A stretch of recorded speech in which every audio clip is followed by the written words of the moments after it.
یہ والی جو صورت حال ہے، میں یہ سمجھتا ہوں کہ جس طرح سے انہوں نے فرمایا یہ وار کرائم ہے جو کہ اسرائیل کمٹ کر رہا ہے، اور بارہا اس چیز کا ہم نے کہا ہے پاکستان نے کہ یہ اسرائیل کو وار کرائم کے جن سا ہے اس کا ذمہ وار ٹھہرا دینا چاہیے۔ پاکستان ان چند ممالک میں سے ہے جنہوں نے یہ کہا ہے کہ یہ ایک جینوسائیڈ ہے جو کہ اسرائیل جس کا مرتکب ہو رہا ہے۔ ابھی ریسنٹلی ہماری ملاقات ہوئی فلسطین کے صدر محمود عباس صاحب سے ریاض میں، تو میں جس طریقے سے انہوں نے منظر کشی کی، میں سمجھتا ہوں کہ اس کے بعد آدمی کافی دن تک وہ سو بھی نہیں سکتا۔ محمود عباس صاحب نے فرمایا کہ خاندانوں کے خاندان اس جنگ میں شہید ہو چکے ہیں، لاکھوں کی تعداد میں، ہزاروں کی تعداد میں بچے وہ یتیم ہو چکے ہیں، ان کی مائیں ہیں، نہ باپ ہیں ان کو لک آفٹر کرنے کے لیے، نہ ہی ان کی سرپرستی کے لیے ان کے کوئی رشتہ دار باقی بچے ہیں۔ جناب چیئرمین، جو سینیٹر مشتاق صاحب نے جس قسم کی منظر کشی کی ہے فلسطین کی اور غزہ کی، وہ صورتحال واقعی بہت ہی گمبھیر ہے۔ وہاں پر جس قسم کی تباہی ہوئی ہے جناب چیئرمین غزہ میں پچھلے 7 اکتوبر سے 1.5 ماہ سے، میں سمجھتا ہوں کہ اس کی مثال بالکل اس طریقے سے ہے جس طریقے سے 1948 میں ناکبہ کے وقت جس قسم کی صورتحال ڈیولپ ہوئی تھی۔ جناب چیئرمین، اس وقت صورتحال یہ ہے کہ تقریباً 15,000 سے زیادہ وہاں پہ شہادتیں ہو چکی ہیں، 40,000 کے قریب وہاں پر زخمی وہاں پر ہیں، اور تقریباً غزہ سارا کا سارا تباہ ہو چکا ہے۔ وہاں پہ بالکل وہاں کے تمام عمارتیں وہاں پہ تباہ ہو چکی ہوئی ہیں۔ ابھی ریسنٹلی ہماری اونروا کے ہیڈ سے بات چیت ہو رہی تھی، تو انہوں نے بتایا کہ وہاں پر کوئی 37 کے قریب میڈیکل فیسلٹیز جو تھیں، جو کہ غریب لوگوں کے لیے، معصوم لوگوں کے لیے، زخمیوں کے لیے، جو وہاں پر تیمارداری کے لیے قائم کی گئی تھیں، وہ بھی تباہ ہو چکی ہوئی ہیں، اور بے شمار یونائٹڈ نیشنز کے جو ورکرز تھے جو ان ہاسپٹلز میں کام کر رہے تھے، وہ بھی اس میں ان کی بھی جانیں ضائع ہوئی ہیں۔ جناب والا، یہ والی جو صورت حال ہے، میں یہ سمجھتا ہوں کہ جس طرح سے انہوں نے فرمایا یہ وار کرائم ہے جو کہ اسرائیل کمٹ کر رہا ہے، اور بارہا اس چیز کا ہم نے کہا ہے پاکستان نے کہ یہ اسرائیل کو وار کرائم کے جن سا ہے اس کا ذمہ وار ٹھہرا دینا چاہیے۔ یہ بھی بات ہم نے بارہا کی ہے۔ پاکستان ان چند ممالک میں سے ہے جنہوں نے یہ کہا ہے کہ یہ ایک جینوسائیڈ ہے جو کہ اسرائیل جس کا مرتکب ہو رہا ہے۔ تو جناب والا، سچویشن جو سی ہے وہ بہت ہی وہاں پر ایک بہت ہی، میں سمجھتا ہوں کہ اس پہ ساری دنیا کی توجہ ہونی چاہیے۔ ابھی ریسنٹلی ہماری ملاقات ہوئی فلسطین کے صدر محمود عباس صاحب سے ریاض میں، تو میں جس طریقے سے انہوں نے منظر کشی کی، میں سمجھتا ہوں کہ اس کے بعد آدمی کافی دن تک وہ سو بھی نہیں سکتا۔ محمود عباس صاحب نے فرمایا کہ خاندانوں کے خاندان اس جنگ میں شہید ہو چکے ہیں، لاکھوں کی تعداد میں، ہزاروں کی تعداد میں بچے وہ یتیم ہو چکے ہیں، ان کی مائیں ہیں، نہ باپ ہیں ان کو لک آفٹر کرنے کے لیے، نہ ہی ان کی سرپرستی کے لیے ان کے کوئی رشتہ دار باقی بچے ہیں۔ تو اس قسم کی وہاں پہ جو صورتحال وہاں پہ جو ہو رہی ہے۔ لیکن اس کے ساتھ جناب چیئرمین، میں یہ کہوں گا کہ یہ کچھ حقائق بھی ہیں۔ مثلاً اس وقت تک یہ ایک معاہدے کی جس کی بات کی سینیٹر مشتاق صاحب نے،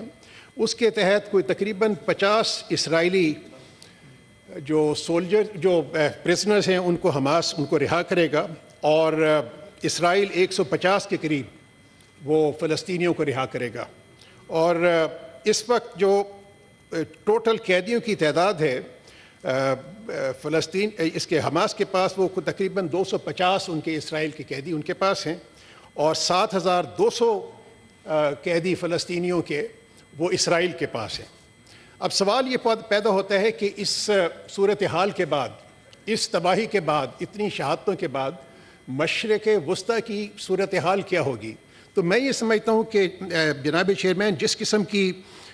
مشرق وسطیٰ میں OIC نے اور باقی ممالک نے، جتنے بھی اسلامک ممالک ہیں بشمول پاکستان کے، انہوں نے جس قسم کا پریشر اسرائیل کے اوپر ڈالا ہے، جس قسم کا پریشر انہوں نے انٹرنیشنل کمیونٹی کے اوپر ڈالا ہے، میں سمجھتا ہوں کہ اس کا ضرور کوئی نہ کوئی ایک خاطر خواہ اس کا جو سا ایک ریئیکشن بھی ڈیولپ ہوا ہے. اور یہ جو سی ہے قطر نے جو سی کی ہے جو اپنی ایک رول پلے کیا ہے, ایک امپورٹنٹ رول پلے کیا ہے, یہ بھی ایک OIC کا ایک مینڈیٹڈ رول تھا جناب والا, جس کے تحت انہوں نے ایک کوشش کی ہے کہ کسی طریقے سے جنگ بندی ہو اور اس مسئلے کا کوئی ایک پرماننٹ حل بھی جو سا ہے وہ تلاش کیا جائے. یہ صحیح فرمایا ہے کہ یہ اس وقت جو اسرائیل کا نیریٹو ہے یا باقی ویسٹرن ممالک کا جو نیریٹو ہے اس تمام غازہ کی صورتحال کے مطابق کے ساتھ جو جڑا ہوا ہے, وہ اس کی ایکسیپٹنس بہت کم ہے انٹرنیشنل کمیونٹی کے اندر. جس طریقے سے جلوس نکلے ہیں یورپ میں فلسطین کے حق میں, جس طریقے سے امریکہ میں جلوس نکلے ہیں فلسطین کے حق میں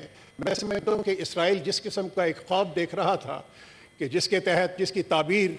یہ ان کے مطابق یہ تھی کہ فلسطین کا مسئلہ شاید دب جائے گا, تو وہ اس کی تعبیر بالکل مختلف نکلی ہے جس کا ان کو اندازہ تھا. اور بلکہ میں یہ سمجھتا ہوں کہ فلسطین کا مسئلہ وہ ایک سینٹر سٹیج کے اوپر آ گیا ہے پچھلے ایک مہینے کے واقعات کے بعد. تو میں یہ سمجھتا ہوں کہ جناب والا کہ اسرائیل کو بالکل ایک اکاؤنٹیبل قرار دینا چاہیے, جس کی ہم نے بارہا اس کو ہم نے اس بات کی نشاندہی کی ہے انٹرنیشنل فورم پہ, اور موجودہ حالات نے یہ ثابت کر دی ہے کہ اسرائیل کے اس وقت اس کے علاوہ اور کوئی حل نہیں ہو سکتا جب تک کہ اسرائیل ایک آزاد ریاست کے طور پہ وہ ایمرج نہ کر جائے. جناب والا, میں ایک سینیٹر صاحب نے کچھ جو کی مجھے ان کی بہت احترام ہے, لیکن جہاں تک ایکٹیو ڈپلومیسی کا تعلق ہے تو پاکستان ان چند ممالک میں شامل ہوتا ہے جنہوں نے بہت ہی ایکٹیو رول پلے کیا فلسطین کے لیے پچھلے کئی برس سے, بلکہ خاص طور پہ پچھلے 1.5 ماہ سے. اور اس کی مثال یہ ہے کہ OIC کا ایکسٹرا آرڈنری جو سیشن ہوا تھا پچھلے ماہ فورن منسٹرز کا, اس کو پاکستان نے اور سعودی عربیہ نے کو اسپانسر کیا تھا, اور ہماری ہی کوششوں کی وجہ سے وہ ایک ایکسٹرا آرڈنری سیشن وہ وہاں پہ اس کا انعقاد ہوا جدہ کے اندر. اسی طریقے سے OIC کا جو سمٹ تھی اس کے اندر بھی پاکستان نے بہت ہی ایکٹیو رول پلے کیا, بلکہ پاکستان کا شمار ان 8 فورن منسٹرز میں تھا جنہوں نے ایک کنسنسس ڈاکیومنٹ وہاں پر پروڈیوس کیا. اور جہاں تک انٹرنیشنل لیول کی بات ہے جناب اعلیٰ, تو وہ یونائٹڈ نیشنز میں جو قرارداد, جو اردن کی قرارداد جو کہ بہت ہی اکثریت سے منظور ہوئی, اس کو منظور کروانے کے لیے بھی ہمارا پاکستان کا جو رول تھا اس کی ایکنالجمنٹ تمام دنیا نے کی. بلکہ مجھے کوئی تقریباً اور نہیں تو 10-15 فورن منسٹرز کے ٹیلی فون آئے جس میں انہوں نے پاکستان کے اس رول کی جو ہم نے یونائٹڈ نیشنز میں پلے کیا ایک کنسنسس ڈیولپ کرنے کے لیے اس قرارداد کے حق میں, اس کی انہوں نے بہت ہی تعریف کی. دوسرا جناب والا, یہ سینیٹر صاحب نے فرمایا کہ ہمیں جو زخمیوں کی وہ ان کو ایئر لفٹ کرنے کی ضرورت ہے, تو اس کے سلسلے میں میں اس عوام کو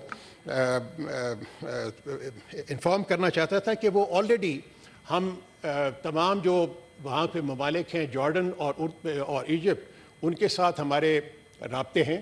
اسی سلسلے میں ہم نے ان کو آفر کیا ہے کہ Pakistan will be happy to treat these injured Palestinians in Pakistan, اور اس کے لیے ہم ایئر لفٹ بھی کرنا چاہتے ہیں. لیکن اس کے لیے جناب والا جو مشکلات ہیں جن کو ہم کوشش کر رہے ہیں کہ وہ جلد از جلد دور ہو, اور اس